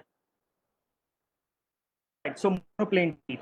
In those cases where we have a poorer neuromuscular coordination and patient is to a point-centric relation, teeth with lesser cuspal inclinations can be used or zero cuspal inclinations can be used so that he has some amount of freedom in centric, so that we are able to achieve an area of centric rather than a point centric. Right, so this is how it looks in the lateral view. Now, when we move ahead with newer aids, while the denture is being inserted, on that particular day, we have something called as a pressure spot indicator. Now, I have been starting to use this material lately, whereby I am able to clearly see those spots which are hurting the patient on the day of denture insertion. It can also be used during the follow-up appointment, whereby the patient complains of some sore spots being developed because there is a premature contact of the denture base towards the tissues. And it typically lands up like this. And what you do is you actually mark with a pencil which is being provided with the pressure spot indicator. Now, Coltine is the one which actually manufactures pressure spot indicator. And guys, it is nothing but a light body which can be evenly spread on the intaglio surface of the denture base. And then you can mark that area and grind that area off. If you can see the second image here, this area has been relieved and there is some amount of light body which is evenly flowing on the premature contact. Now this relieves and the patient will be able to tell you that I have been relieved immediately. Articulating papers. Now who better than Dr. Moez Khakiani can explain the articulating papers? The ones which are used in complete dentures are a novelty. You actually have those horseshoe shaped 100 micron papers available by a company called called Bosch Progress 100. All the markings are achieved at once. Okay, something similar to this. Okay, now if you don't have those markings at once, that means there are some premature contacts with certain areas or certain denture teeth in contact are in premature contact and the others are not contacting evenly. So your objective on the day of denture insertion has to be something like this. Okay, you need to have even contacts on both the sides. Typically, functional cusps, that is the lower buccal cusp and the upper palatal cusp, need to have such contact.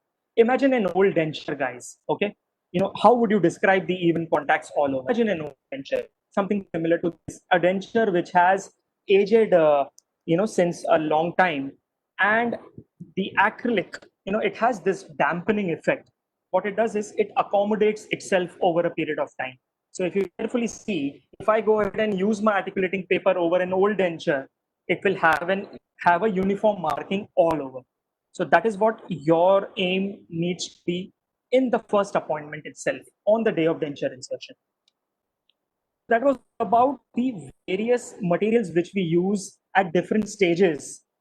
Some newer innovations here and there, a mix and match, what suits you the best while doing the denture fabrication will give you the best result. It's in your hands to have the best of the denture results by using all these materials which are available. Let's take our interest towards something called as injection molded dentures, which is most commonly called as the BPS dentures. Well, BPS is a proprietary name by the Ivoclar Vivadent company. Let's have a look at a case whereby there were some recent extractions done in the upper as well as the lower arch. What actually bothered me was the recent extraction in the retromolar pad region of the patient's lower left area.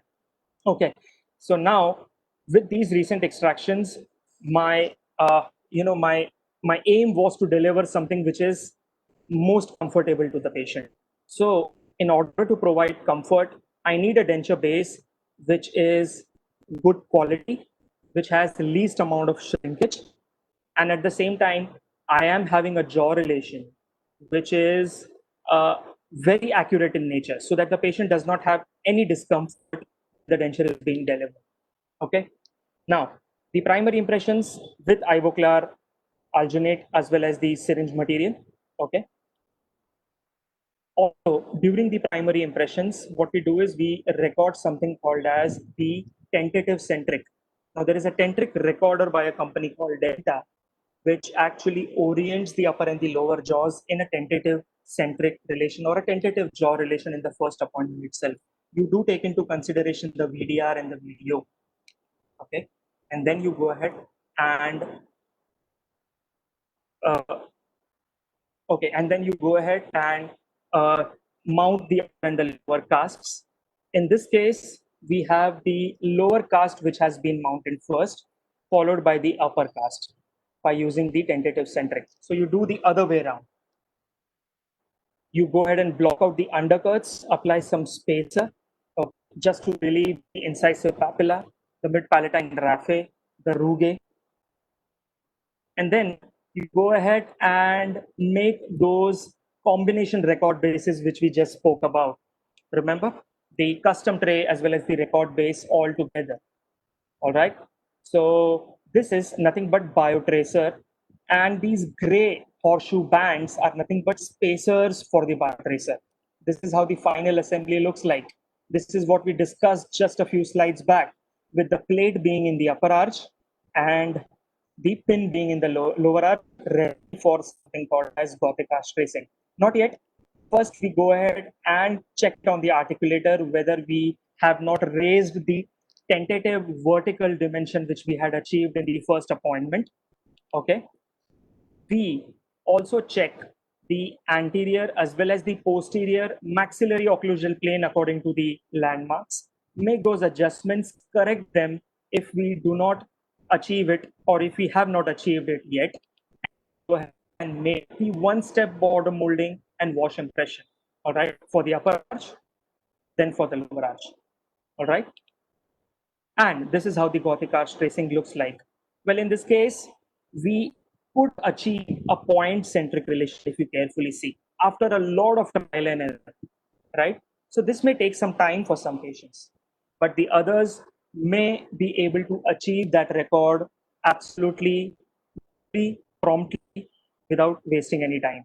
So yes, in order to achieve a point-centric, these are a few sacrifices which you will have to make. That is, go ahead and record the jaw relation twice, right? Make the procedure more elaborate. But believe me, with practice and over a period of time, you will be able to achieve it well. This is how the final assembly looks like, which is sent to the technician, and the technician mounts the definitive casts. But before that, in this patient, now she being a Carnatic singer, I had to make her speech as clear as possible. So, I want your concentration on something called as a palatogram.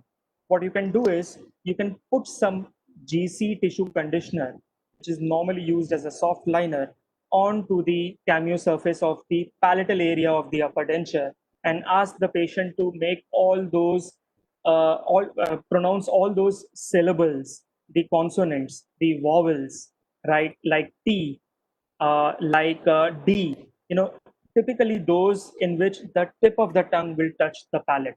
All right. This makes the speech more and more clearer. And this thing is actually replicated into your final denture base. All right. So this is something something like an additional step for those who are speakers like Dr. Ankur Agarwal and Dr. Moez Khakiani. All right. So, so in that case, what we actually go ahead and do is we try to make the speech of the patient more and more clearer. This is how the final prosthesis looks like. Okay. And this is how the patient, while wearing the denture in the frontal view.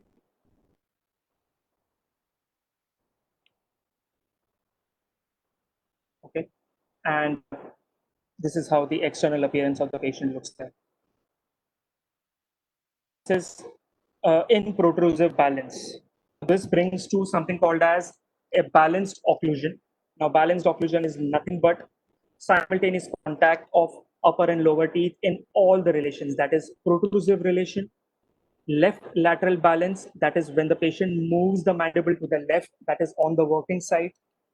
Right lateral balance, when the patient moves the mandible on the right. Balance on the non-working side, that is when the patient moves the denture on the right. Even the opposing contact is seen. If you typically see there is point contact on the non-working side. Now, what this actually does is these simultaneous contacts try to stabilize the denture better. The ones which are fabricated on a 3-point articulator might not be able to achieve this relation.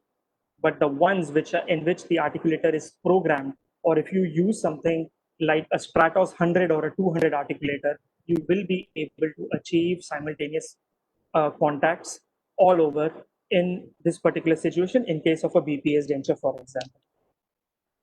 Now, let's move on to the last part of our presentation, that is the digital protocol. Okay. Times have been changing. The manual or the analog tasks are now virtual in nature. All right. But with the digital dentures, mind you, my friends, there are some analog steps which are still being undertaken.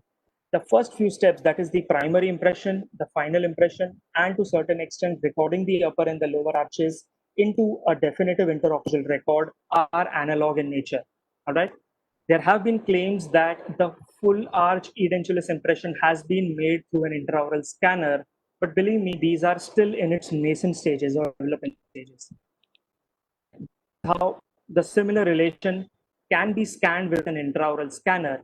Now, this was one such case which I had hands-on earlier this year, in which the maxillary denture was a full arch complete denture and the lower denture was a cast partial denture. So what you can actually do is, after recording the jaw relation, we can select some teeth from the denture libraries which are already available with ExoCAD as well as 3Shape, arrange those teeth virtually according to the patient's expectations by looking at the the earlier photographs or the old photographs, by using the anatomical landmarks and then proceeding ahead with the denture teeth arrangement. All right. We take a trial on a printed denture base. This is how the trial looks like. What you can actually do is you can add some modeling wax onto the whole white colored monolithic printed base in order to make it more aesthetic during the trial appointment. Okay. The core concepts remain the same. All right. Trial, the jaw relation, all these are derivatives of nothing but our conventional dentures. Okay. This is how a printed denture base looks like. Okay. And this is how we delivered our first printed denture some time back. Okay. Now, there has been a debate whether printed dentures are the solution, are the ultimate solution in digital dentistry. Well, there has been a debate between the mill dentures, which seem to be more stronger, stable, while the patient is using them. But printed dentures are slowly catching up. The major disadvantage which I have seen with printed dentures is the discoloration which happens over a period of time. Now, the printed resin probably absorbs more amount of water inside the mouth, and thus leading to discoloration and contamination of the denture base. Okay, this is how a mill denture looks like. Okay, this process is called as oversized milling, in which two different blocks, the denture teeth as well as the denture base, are milled separately. They are joined together with an adhesive in an oversized fashion first, and then the whole assembly is milled again and polished its final shape and size. All right, this is how final denture looks like. Now, this is courtesy my friend who is a dental technician and a denturist from UK, that is Mr. Carl Fenwick. He's been working extensively on mill denture bases from Ivoclar. Well, this is how I end my presentation for today. We have seen a lot of glamour quotient with various forms of treatment. all over. But when it comes to dentures, yes, we need to impart aesthetics. We can probably make an old patient look a little more glamorous, right? Using various types of materials, newer denture teeth, etc. But all in all, there is one single thing which should be primarily placed as the single main motto while complete denture patients are being handled. That is care and compassion, right? Of course, just as Dr. Moez explained, that with ethics and integrity, we need to work towards any form of prosthodontic treatment, be it fixed prosthodontics or removable prosthodontics. I would add care and compassion to complete dentures. Guys, this is me signing off, Dr. Amit Sadhwani, and thank you for being attentive. I'm sorry for the small glitch in the technicality in between. I lost my Wi-Fi connection for a while, and it skipped my heartbeat. So this is me, and I have a YouTube channel if you all can follow for some more denture-related content. That is Dr. Amit Sadhwani, MDS Prosthodontics on YouTube. I have a small handle on Instagram as well called as Care Dentures, in which I try to regularly post something new with complete dentures, past partial dentures, and other modalities of removable prosthodontics. Thank you very much, guys. Thank you so much, Dr. Amit Sadhwani. You explained such a difficult and often ignored subject so lucidly and with so much clarity. Henceforth, you will not be called Dr. Amit Sadhwani, you will be called Denturist Amit Sadhwani. Get used to that name. You almost rekindle my romance for complete dentures, but I'm pretty sure I'm still going to refer all my troubled patients to you. Right then, let me start my Aapki Adalat by Rajat Sharma, and let me invite Dr. Moez Khakiani to the witness box now. Dr. Moez Khakiani, we've got a lot of questions on the Facebook page and on my Gita की कसम खाइए, आप अपनी book की कसम खाइए, आप जो बोलेंगे सच के सिवा कुछ नहीं बोलेंगे. That's the Black Taj Mahal. I love calling it the Black Taj Mahal. Yes, that is indeed your branding. Thank you so much. Okay, Dr. Moez, the first question, and this question has been asked many times on various platforms. The first question is, do you like Emax more or do you like the white metal zirconia more? If you ask me what would I choose between glass and metal, I'd always choose glass. I mean, handle it carefully and it's a lot more elegant. What I love about Emax over zirconia is the fact that I can bond it to underlying tooth structure. Zirconia being a metal, it requires for me to do a full coverage preparation. So imagine a situation where I have to do a crown. I'd probably be tempted towards doing zirconia, especially if the underlying tooth structure were discolored or had some form of a porcelain pore and had a metallic restoration, and I wanted to block that shape, right? But if I have to do a partial restoration, and mind you, if I say I am partial towards partial restorations, because I believe today in conservation. Remember, even when you talk about endodontics, the department is conservative dentistry and endodontics. So conservative dentistry is always something that comes first. So when the world is moving towards MID, minimally invasive dentistry, preservation is important. And if for those who remember the Devan's dictum, हम सब ने पढ़ा हुआ है किसी न किसी जमाने में, it is all about preserving what remains rather than meticulous replacement of what is lost.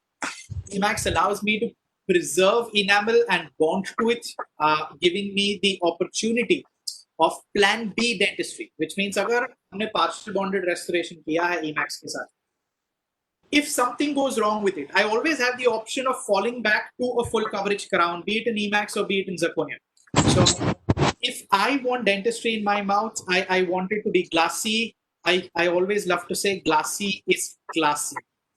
I hope that answers that. Yeah. Well said, Moez bhai. The second question is that when do you prefer a one-step impression technique or the two steps. So what is the clinical situation where you decide which one to do? Okay. So I have a very simple thought process in my head. If I am doing a single quadrant, if I have a single tooth or a 300 bridge impression to make, I can easily isolate that. What will I do? I will do a one-step impression technique because it's quick and it gives me a fairly accurate end result. On the other hand, if I have multiple teeth to prepare, right, or rather multiple teeth to impress, I have preparations on the right side, I have preparations on the left side, I have a preparation in the anterior, or I have 4, 5, 6 teeth that I've prepared together in a quadrant, I'd be tempted towards doing a two-step. Thought process is simple. If I have to do a one-step, I have to put light body on all these teeth, which means I have to keep the tongue away for a longer period of time. And I'm always fearful that light body set hona shuru ho jayega by the time party comes. Okay, so what would I do? I'd immediately shift to a two-step. Just keep it simple, make a putty impression, reline it with a light body. It gives me more accuracy and it keeps my life simple. I am not hurried through the procedure. Okay, last question. What do you prefer, a single chord or a double chord technique for impression? Okay, so this would be a case-dependent answer. I wouldn't go for a single chord always. I wouldn't go for a double chord always. The thought process is, if you have a sulcus, where I start with putting a single chord, and I realize the chord has slipped in completely, which means if the sulcus is this deep, the chord has gone in, and the gingiva is kind of collapsed on top of it, which means I cannot see the chord anymore. This chord is doing nothing. Okay, it's not retracting the tissue because the gate is closed. Your light body is not going to go in. What do I now need? I need a second chord on top so that it will keep the gingiva away, allowing for me to make the impression. Now remember, when you do a two-step impression technique, you only remove the large chord. You keep that small chord inside, and when you register the impression, the second chord comes with it. So simply put, this depends on how deep the gingival sulcus is. So what I love to do is start off with a 000 chord. If it goes in very smoothly, that's your thin black chord. I'm tempted to put a second chord, or I'm tempted to put my retraction capsule on top. And whenever possible, try doing a two-step technique, but there is no harm in doing a single step either. Thank you so much. आपको हम बाइज़त बरी करते हैं. Next to the witness box is Dentures Amit Sadhwani. So I've got a couple of questions for you. The first question is, how do you manage resorbed ridges? All right. So, almost always the resorbed ridges fall with the mandibular segment, and this is something which has been asked to me and Dr. Moez Khakiani all throughout our workshops and lectures. Okay. So when it comes to the lower ridge, a resorbed ridge typically is seen without any characteristic alveolar ridge. It's all completely flat. You are not able to delineate the the reflecting tissues and the ridge per se. So that's a resorbed. All said and done, I need an impression material for my primary impression material, which is going to positively impress the underlying formation. Okay, let it put some amount of compression. Okay, so I think the best material available to us is still impression compound. There are authors who have mixed and matched various fusing temperatures of impression compound. They have mixed them into various ratios, like combining green stick and medium fusing impression compound together. But I think I'll keep it very simple. I can use a medium fusing impression compound from various companies like DPI and Widen. I would impress it, and then probably I would scrape off the intaglio surface, and with a very thin wash from an alginate impression, I would coat the intaglio surface of the impression and put it back inside the patient's mouth. Now, what it does is, it actually gives me the external boundary, which is decided by the impression compound. Also, it gives me those